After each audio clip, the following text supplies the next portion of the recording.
హల్లెలూయా.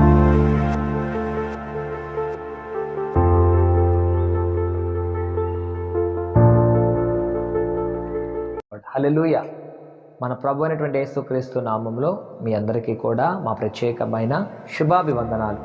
ఈ సమయమందు పరిశుద్ధ గ్రంథంలో నుండి కొన్ని మాటలు మనం ధ్యానం చేద్దాం. చూడండి, యెషయా గ్రంథం 59వ అధ్యాయం 16వ వచనం చదువుకుందాం.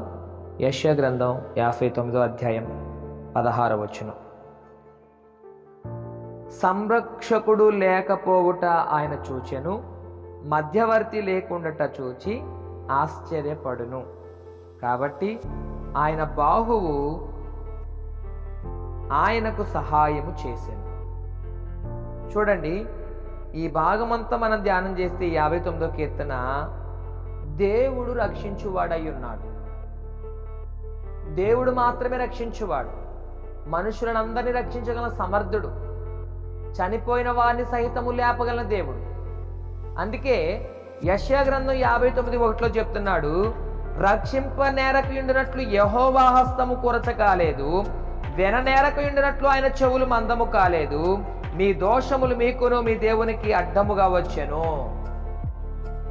రక్షించడానికి ఆయన హస్తము ఎప్పుడు కొరచగాదు. ఆయన హస్తము ఎప్పుడు ఇతరులను రక్షించడానికి చాపబడే ఉంటది.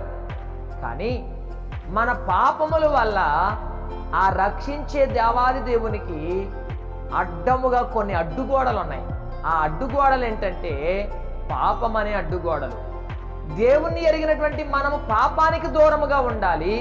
ఆ పాపం అనే అడ్డుగోడలు పెకిలించుకోవాలి. దేవుని యొక్క హస్తానికి, ఆయన రక్షించే హస్తానికి దగ్గరగా ఉండాలి. దేవుని బిడ్డలారా, ఆయన ఎప్పుడు మనల్ని ప్రేమించే దేవుడే, ఎప్పుడు ఆయన రక్షించే దేవుడే. ఆయన రాజులకు రాజు, రక్షించే దేవుడు, ప్రేమామూర్తి, ప్రేమగల దేవుడు, ఆయన దయచూపు దేవుడు, ఆయన దయగల దేవుడు. దేవుని బిడ్డలారా, ఆ రక్షించే దేవాదేవుని సన్నిధిలో మనం ఉన్నాం.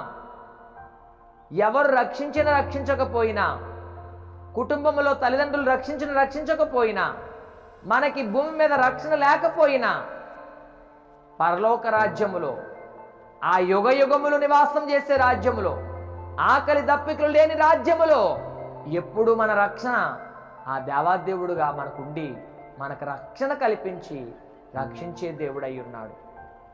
ఆయన రక్షణకు పాత్రుడై ఉన్నాడు. అందుకే ఆ దేవాదేవుడు తన అమూల్యమైనటువంటి పరిశుద్ధమైనటువంటి రక్తమును ఆ సిలువలో ఆఖరి రక్తపు బొట్టు వరకు కూడా కార్చి మనల్ని పరిశుద్ధులుగా చేసి మనందరి పాపాలు కడిగాడు. ఆ పరిశుద్ధుడు, ఆ ప్రేమామూర్తి. అందుకే మన పాపాలు ఒప్పుకుందాం, మన పాపాలు ఆయన రక్తము ద్వారా కడుక్కుందాం, ఆయన ఆత్మశక్తి చేత నింపబడదాం, ఆయన కృపకు పాత్రులుగా ఉందాం, రక్షణలో ఎల్లప్పుడూ ముందుకు సాగుదాం.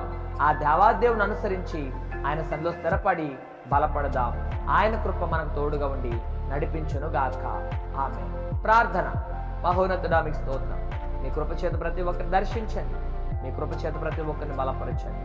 నువ్వు రక్షించే దేవుడు నాయన, రక్షణకు కర్తవు తండ్రి. నీ ద్వారాగా మాత్రమే మాకు రక్షణ కలుగును, నీ ద్వారాగా మాత్రమే మాకు క్షేమం కలుగును.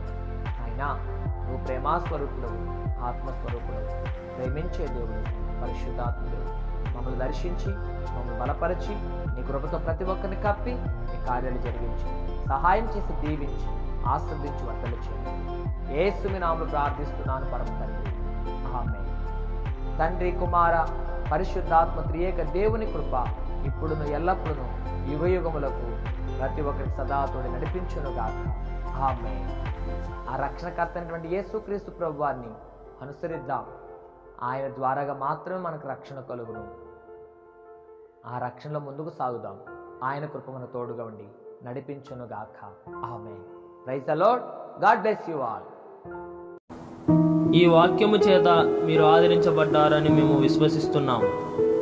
కావున ఈ వాక్య పరిచర్య మరింత ముందుకు కొనసాగడానికి ఈ సందేశాన్ని మీ బంధువులకు, స్నేహితులకు, కుటుంబ సభ్యులకు షేర్ చేయండి.